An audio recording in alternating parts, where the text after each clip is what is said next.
You've done this before. Found something new, a project, an idea, a place, a person, and felt the specific quality of aliveness that comes with it.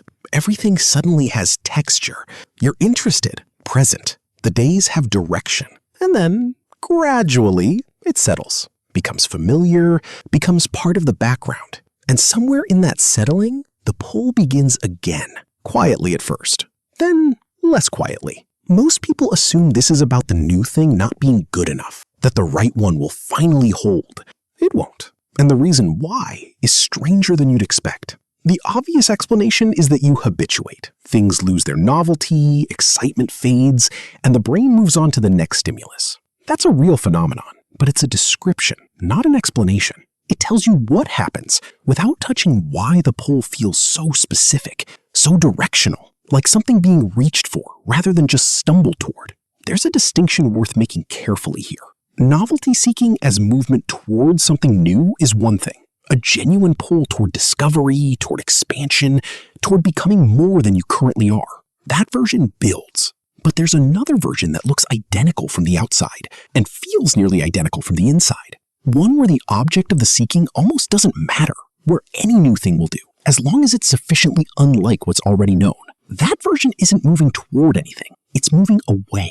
And what it's moving away from is more specific than most people realize. Psychologist Roy Baumeister spent years studying a deceptively simple question. Why do people flee from themselves?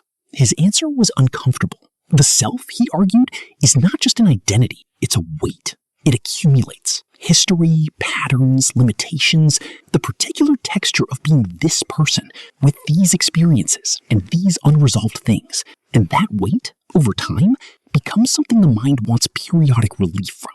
Newness provides that relief, not because new things are inherently better, but because they haven't become you yet. A new project arrives without your history attached to it. A new place doesn't know your patterns. A new relationship meets a version of you that isn't yet worn smooth by familiarity. The new thing is still open, unencumbered by the specific self you've been carrying. And in that openness, something loosens. The weight briefly lifts. This is what Baumeister called escape from self, not a dramatic flight from identity, just the ordinary, recurring desire to temporarily set down the burden of continuous self-awareness, to exist for a while in a space where you haven't fully arrived yet. The new thing is the vehicle, but the destination isn't the new thing. The destination is the moment before the new thing becomes familiar, before it closes into another chapter of the known self. That brief interval is what the restlessness is actually reaching for, not novelty, suspension. So the mechanism is self-defeating by design, not because the new thing fails, but because it succeeds. It becomes familiar. It becomes part of the self it was temporarily suspending. The new project becomes your project. The new place becomes home. The new relationship becomes the known one. And the self that was briefly held at a distance reassembles, with one more thing added to its weight, which means the seeking doesn't solve anything. It postpones. Specifically, it postpones the full confrontation with whatever about the familiar self has become uncomfortable to inhabit. Every new thing is a temporary suspension of that confrontation. And when the suspension lifts, when the new thing inevitably closes into the known, the confrontation is still there, exactly where it was left. This is why the pattern doesn't resolve with better choices, a more interesting project, a more compatible person, a more stimulating environment.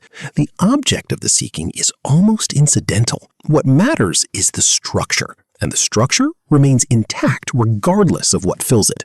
The restlessness will return.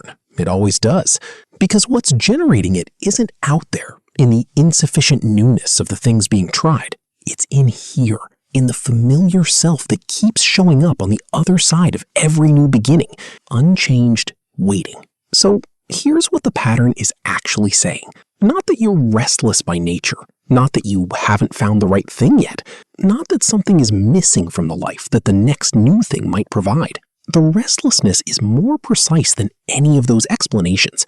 It's a signal that something about the familiar self has become uncomfortable to stay with, and the seeking is the response, reliable, automatic, and completely understandable. Because the relief is real, the suspension works. For a while, the weight lifts. The self loosens, and the particular texture of being this person with this history recedes enough to breathe. But the self reassembles. It always does, with the new thing absorbed into it, and the weight slightly reconfigured, but fundamentally intact, and the signal returns, quieter at first, then less quiet, and the looking begins again. What never happens inside this pattern is the thing the pattern keeps deferring, staying, actually staying with the familiar self in the familiar life long enough to look clearly at what's generating the signal, not to fix it, not to resolve it, just to see it for what it is, without immediately reaching for the exit. And so the question the restlessness has never had to answer is, what's actually there when you stop leaving? You know, you should watch this video next. I think you will like it.